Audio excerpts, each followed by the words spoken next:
Hello, today I would like to talk about a new book that just came that my best friend in the whole world, Shankar Nair, recently wrote. It's called Translating Wisdom, Hindu-Muslim Intellectual Interactions in Early Modern South Asia.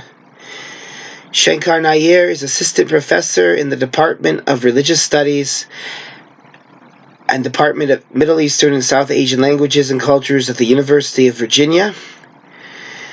A brief overview is during the height of Muslim power in Mughal South Asia, Hindu and Muslim scholars worked collaboratively to translate a large body of Hindu Sanskrit texts into the Persian language.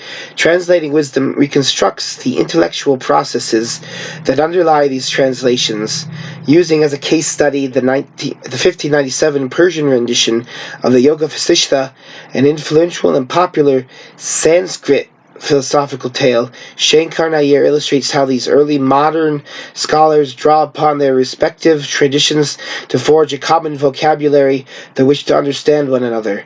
These scholars thus achieved, Nair argues, a nuanced cultural exchange significant not only to South Asia's past but also its present. Some of the reviews: an erudite and valuable contribution. Nair's deep linguistic and philosophical expertise illuminates the writings of three important, if overlooked, 7th century thinkers. Supriya Gandhi, author of The Emperor Who Never Was. And Nair exhibits a breathtaking command of languages, textual traditions, and intellectual cultures in this pioneering study of the crisscrossing of Sanskrit, Persian, and Arabic cultural jet streams in 16th century India. Jonardon Ganeri, author of The Lost Age of Reason. Shankar Nair examines a pivotal work of Mughal translation and shows how it channels huge vortexes of Islamic and Hindu intellectual culture.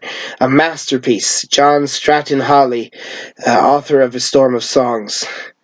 And a welcome addition to the history of Hindu and Islamic interactions in early modern India, highlighting the subtleties of translation and painstaking creation of a vocabulary important for both religions.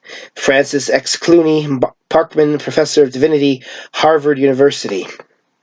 This book is published by University of California Press.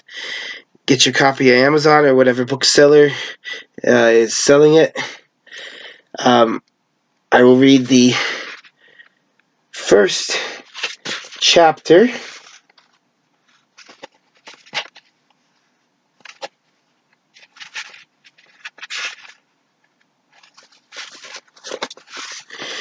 Chapter 1. The Laghu Yoga Vasishta in its Persian translation.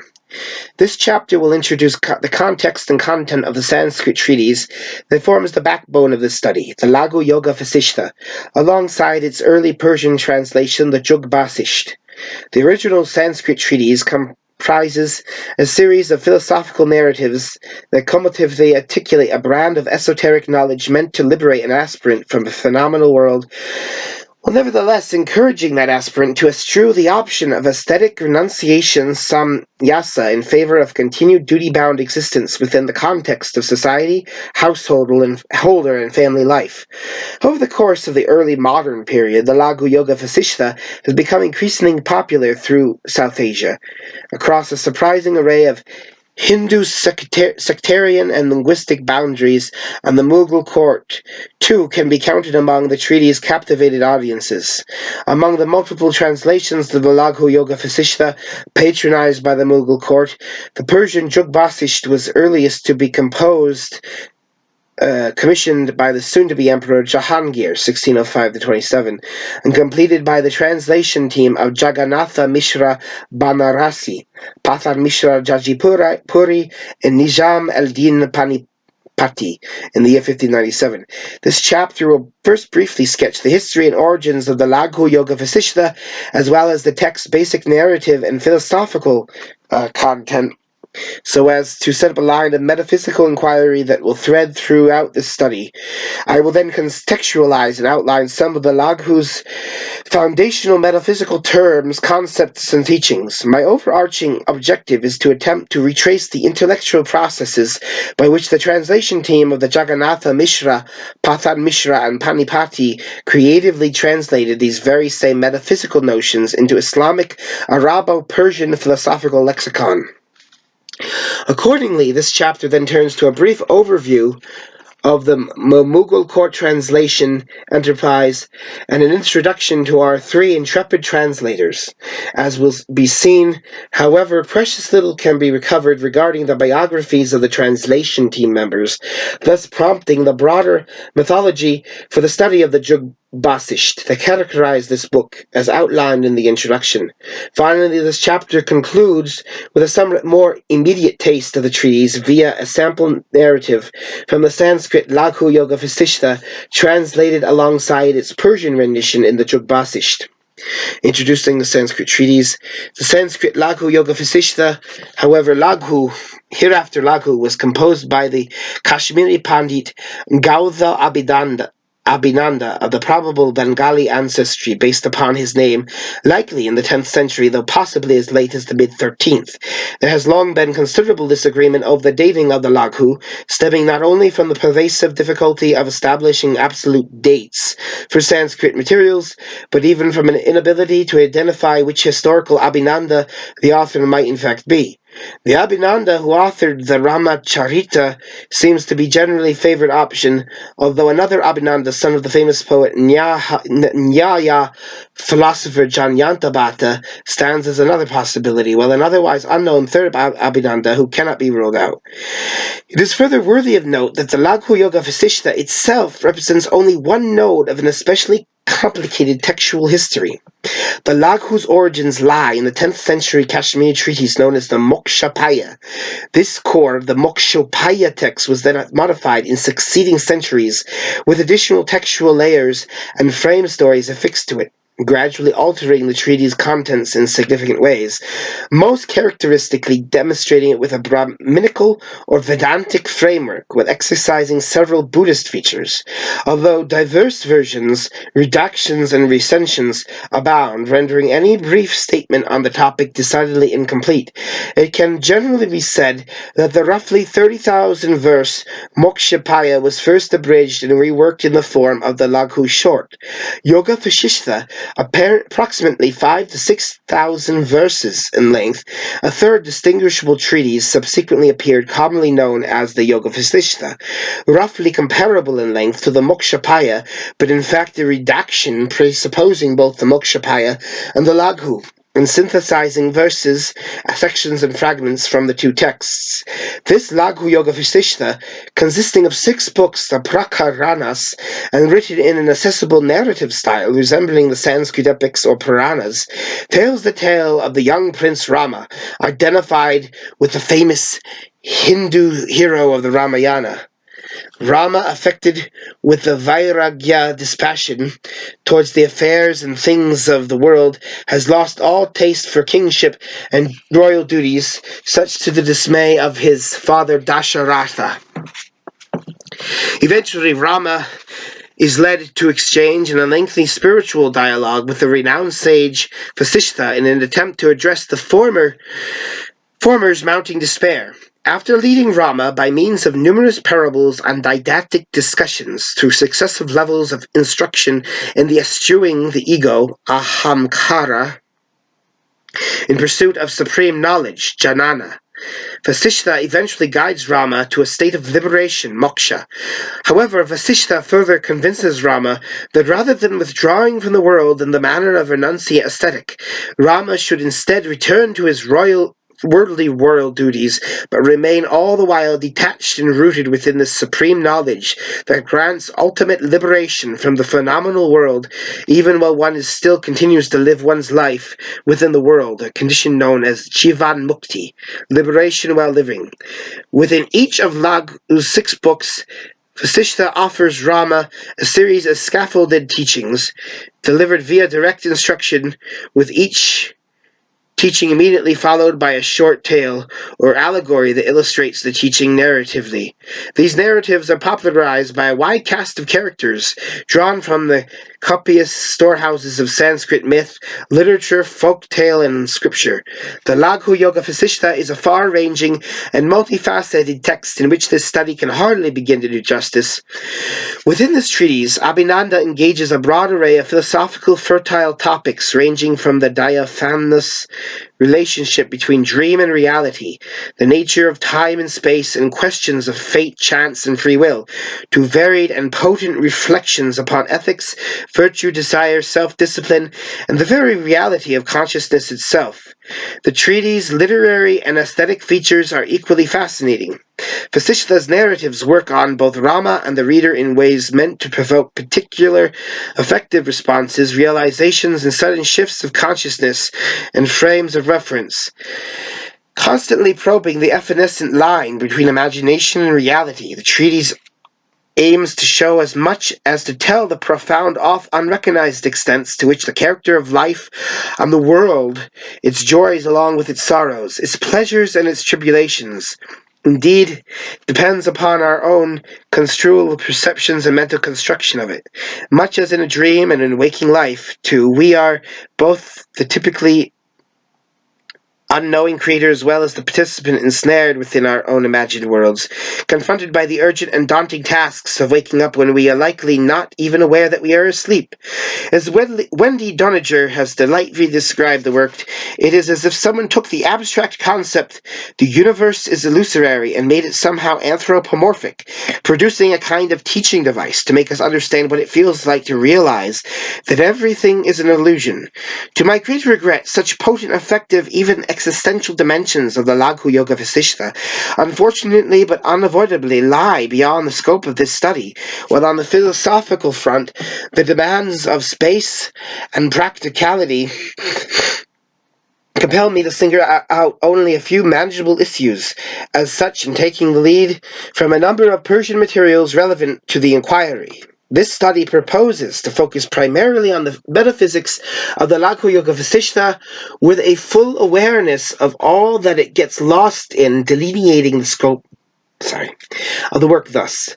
Although many modern scholars, especially Mughal specialists, less acquainted with the Sanskrit thought, often refer to the Laghu as a treatise of Advaita Vedanta, the text is not at all a seamless fit with this descriptor. While the text undeniably affirms a non-dual, the literal meaning of the term Advaita, metaphysics, the Sanskrit intellectual tradition is witness to several competing varieties of non-dualism, of which Advaita Vedanta is only one. The earliest and arguably most fundamental layers of the Laghu, meanwhile, hail from an alternate provenance, namely the Kashmiri Milu, that gave rise to the original iteration of the text, Mokshopaya. As such, a number of the Laghu's most basic metaphysical terms and teachings rub against the grain of mainstream Advaita Vedanta, well, it would take several more centuries before the Yoga Vasishta would become a text broadly accepted by Advaita Vedantins. This absorption of the Yoga Vasishta into the Advaita Vedanta canon was accomplished through successive alterations that were introduced into the Mokshapaya text over several centuries, ultimately rendering it into the more Vedanta-friendly Yoga Vasishta and Laghu Yoga Vasishta versions well known today. Indeed, the original Mokshapaya, in many ways, railed against the sort of Brahminical orthodoxy typically associated with Advaita Vedanta.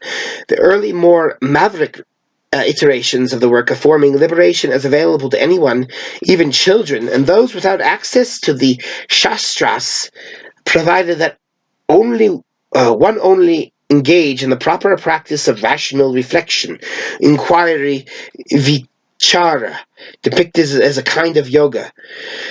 By the time the text had morphed into the Laghu Yoga Vasishta known to the Mughal court, however, this tone had been noticeably altered, replaced by a more ambivalent stance, wherein certain shastras were praised for facilitating liberation, while others were criticized for only increasing attachment and bondage to the world. This domestication of the work to Advaita Vedanta was further accomplished through the exegetical efforts of such important later Advaitins as Vidyaranya, who died in 1386, Prakya Shananda in 1500, Apaya Dikshita in 1592, and of course Madhu Sudana Surasvati, who will be examined in the next chapter.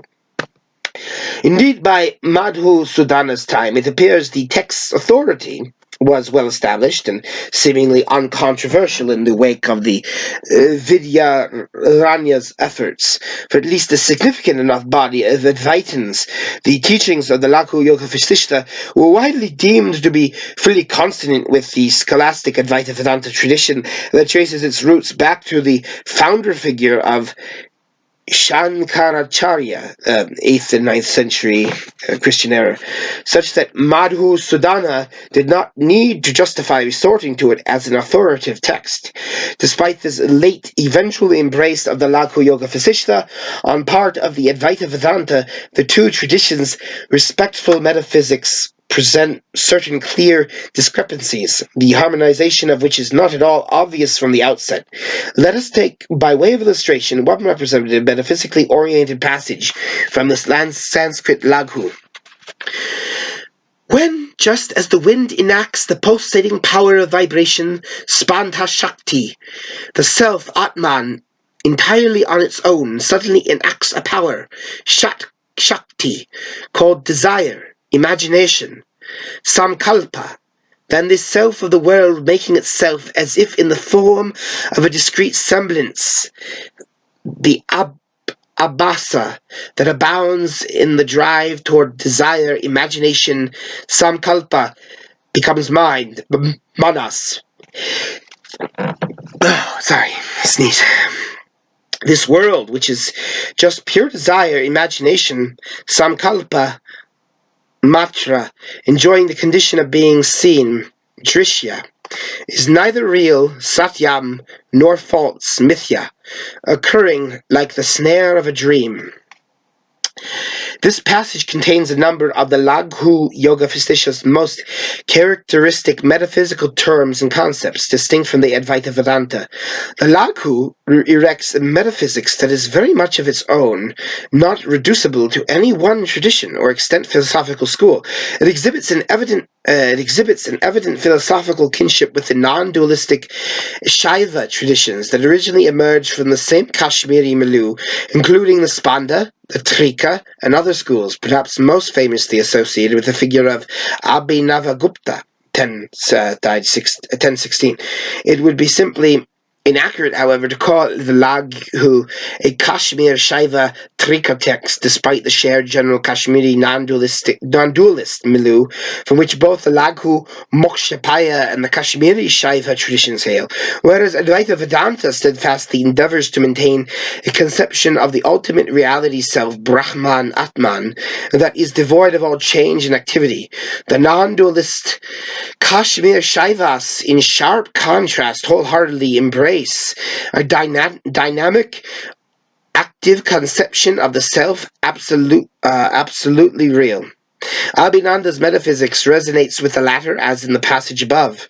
We observe attributing to Atman a power, Shakti, a pulsation, or vibration, Spanta, characterizations of the ultimate reality largely foreign to classical Advaita Vedanta, but central to the Kashmir Shaiva systems, the latter of which label this ultimate reality Shiva, or Chit, pure consciousness, CIT, Chit. As Dijkowski articulates, this doctrine of vibration within the context of non-dualist Shaiva thought, every activity in the universe, as well as every perception, notion, sensation, or emotion in the microcosm, ebbs and flows as part of the universal rhythm of the one reality. Spanda is the dynamic, recurrent, and creative activity of the Absolute. Hence, for the Shaivas of Kashmir, and also for Abhinanda, the entire universe with all its entities, objects, and events are vibrations, modifications of a dynamic, infinite, pulsating, pure consciousness, variously termed Chit, Chait, Anya, and Samvid, and so on.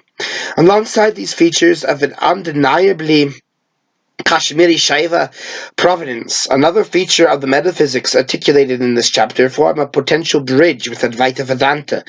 Abhidanda affirms here, for instance, that the pure self consciousness undergoes the appearance, abhasa, of a transformation, but without enduring any real transformation, as the power of Atman's pulsation spanda makes it manifest itself as if in a new form of appearance, namely the objects of the phenomenal world. Now, abhasa is a term deployed by both non-dualistic Kashmiri Shaivas as well as Advaitins, in addition to several other Sanskritic traditions, the Buddhist Yogacara, and to a lesser extent the Madhyamaka schools, were perhaps the first to develop the concept in detail, emphasizing the abhasas of the world as, in fact, false appearances, construed by the mind chitta, which endows them with the semblance of objective substantiality, when in actuality such objects are only empty, shunya, or mind only, chitta maitra. There can be little doubt that these early Buddhist valences of the term abhasa persist within the Yoga Vasishta literature, which never tires of empathetically affirming the phenomenal world as the construction of our own minds, manas, chitta, and our cognitive imaginings, kalpa, samkalpa, and vikalpa. Indeed, the text explicitly echoes the Buddhist vocabulary of the world as mind only, mano maitra, chitta maitra, on repeated occasions. For instance, whatever arises is just the mind, like a city in the clouds. All this appears a self-expansion called the world Jagat, is no more than error Bhranti. This world entire is mind only, Mano Maitra. The mind is the sky, the earth, the wind. Indeed, the mind is great. All this is the mind, Manas, which flashes forth Sphurati within its creation's Shristi. Similarly, the Advaita Vedanta deployment of abhasa, as will be seen in greater detail in the next chapter, likewise emphasizes the appearance of the world as indeed the false appearance, Bhranti, of an imagined world, the product of ignorance, avidya, which possesses no substantial reality of its own. Perhaps the central difference between Buddhist versus Advaitin usages of the term, however, is that where Buddhist invocations of abhasa are primarily intended to provoke a recognition of the ephemeral and mind-dependent nature of phenomenal objects, Advaitas add something further to the account. Once phenomenal semblances are recognized as illusory, the ground is cleared from the recognition of an additional entity that is ultimately real, hiding behind those false appearances the entire time, namely the pure self, Atman, or absolute reality, Brahman. At times, the Laghu too inhabits a similar mode, sweeping away the transient and ephemeral to leave only the absolute as reminder. For instance, all these movable and unmovable things of the world are destroyed as a dream is destroyed in sleep, dreamless sleep, sushupti. Then a certain being remains that is still deep, neither light nor darkness, all pervasive, unmanifest, without name. For the practical purpose of speech, Vyavahartham, the name of that exalted self, Atman, is imagined by the wise to be truth, cosmic order, Rita. Atman, Rita is Arabic, Atman is Sanskrit. The highest Brahman, reality, Satyam, and so forth. And so, for Advaita Vedanta, the semblances, abhasas, that constitute the objects of the phenomenal world, at best merely conventionally real, Vyavaharika, but not ultimately so, the Paramarthika, Atman being the sole ultimate reality in several moments. The Laghu is happy to more or less echo this account. Furthermore, as will be seen in great detail in the next chapter, Advaita Vedanta's insistence that the ultimate reality, self, Brahman, Atman, is devoid of all change and transformation means that these false semblances of the world cannot be directly grounded in the changeless Brahman, but rather must be grounded in ignorance, avidya. Now, ignorance is itself only tenuously connected with Brahman. Rather, like light and shadow, light Brahman being that which immediately destroys the shadow of ignorance upon contact. Hence, Advaitins predominantly depict the two as far more opposed than they are related.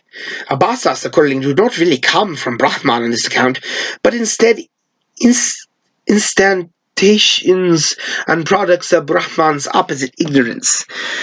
For the non-dualist Kashmiri Shaivas, in contrast, the notion of Abhasa is employed to notably divergent effect, with Kashmiri Shaivas' embrace of an infinite absolute that manifests itself actively through the finitude and transitoriness of phenomena, perpetually changing in consonance with the absolute's activity, that is, the pulses and vibrations, spanda, of pure consciousness. The result is a conception of Abhasa, not in the Advaitin sense of semblance, but as the manifest form of the Absolute. In other words, less like the relationship between light and shadow, and more like the relationship between the sun and the various individual rays spreading forth from it. In this Kashmiri Shaiva view, there is thus a much more pronounced ontological continuity, indeed an identity between appearance and reality, an insight the Yoga Vasishta literature is all too happy to echo on repeated occasions. He who regards the multitude of rays as being distinct from the sun, for him that multitude is indeed as something other than the sun. But he who regards the rays as being indistinct from the sun, for him those rays are the same as the sun. He, i.e. the latter, is said to be devoid of doubt, just as fulsome multiplicity is spreading forth as waves, and the like appears as the fluctuating ocean without being distinct from it. In just the same way, this fulsome, multitudinous world, which is consciousness alone, and distinct from it, manifests upon the court of consciousness. The world, Jagat, is indeed Brahman. In this way, all this world is known through the knowledge of reality, Sattva. The Laghu, accordingly, in some moments, inhabits the Advaitin conception of Abhasas as fleetingly unreal, like an evanescent dream, and at other moments embodies a Kashmir Shaiva like insistence on world appearances as the revelatory epiphanies of pure consciousness. Closely related to the foregoing is another concept predominantly featured in the above translated passage from the Laghu, namely Abhidanda's repeated mentioning of Atman Samkalpa. This term has its origins in the ancient Vedic practice of formulating an intention or determination to perform a ritual sacrifice for some desired end, and then latter captures an Upanishadic notion of intentionality or intellection or generally.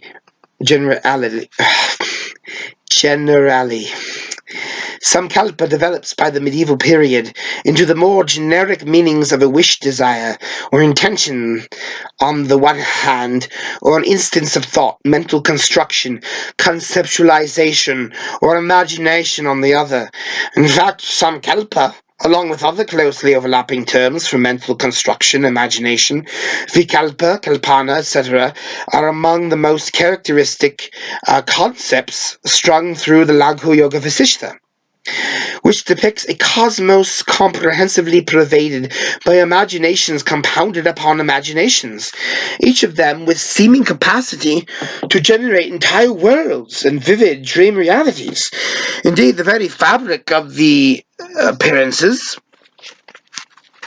abhasas, that comprises the universe, it seems, is woven of samkalpa, through and through, as the above passage from the Laghu and the myriad others declare this world is nothing but samkalpa, much if not most of the time.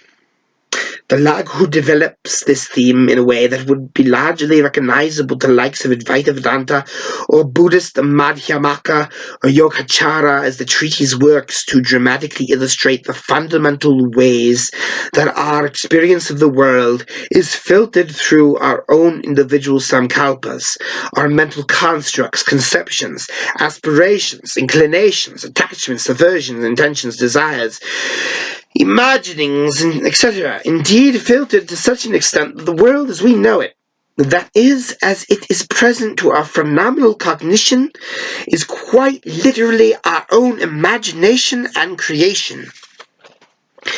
But to affirm that this whole world is only samkalpa is to go a step further, which the Laghu does in ways that arguably rub against the grain of Advaita Vedanta and the Buddhist Madhyamaka and the Yogacara traditions alike.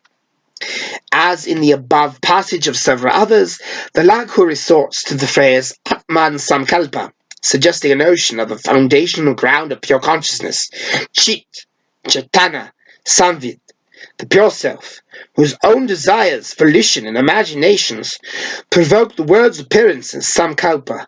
Thus goes all the way down from the most transient and fleeting of external phenomenon to the very bedrock of the cosmos. Such a description is ill-fitted to classical Yogacara and Madhyamaka molds, who, holding to the core teaching of non-selfhood, Atmatva, are reluctant to submit to a self, Atman, as the ultimate ground of existence, such that could be described as pure Shuddha, infinite Ananta, the highest Parama or Brahman, terms with which the Laghu, in contrast, is fully at ease, even when certain Yogacara and Madhyamaka traditions do articulate an arguable candidate for a comparable ultimate ground, Ashraya of phenomenal existence, such as the notion of the pure consciousness, Alaya Vijnana, or even, when for that matter, exceptional texts such as the Maha Parinirvana or the Srimaladeva Sutras exhibit an unusual Buddhist willingness to describe this ultimate ground termed Tathagata Garbha, Buddha nature, as precisely a self, Atman. Nevertheless, none of these Buddhist accounts attribute the same sort of creative agency to this ground of being as does the Laghu. Neither Alaya Vijnana nor Tathagata Garbha are even characterized by the sort of volition and desire. The Samkalpa is the Laghu's Atman, likewise, although Advaita Vedanta, like the Laghu, is eager to affirm Atman as the ultimate foundational ground of all reality. The Atman of the Advaitins, unlike that of the Laghu, is passive, static, and entirely devoid of any quality remotely resembling the desire and volition encapsulated by the term Samkalpa. Unsurprisingly, Samkalpa is not a feature of Advaita accounts of absolute reality. Atman, Brahman, for Brahman, ever changeless and impassive, simply cannot desire anything, where the dynamic process of creation, as already mentioned, takes place effectively external to Brahman, within the domain and operations of Brahman's opposite, ignorance, avidya.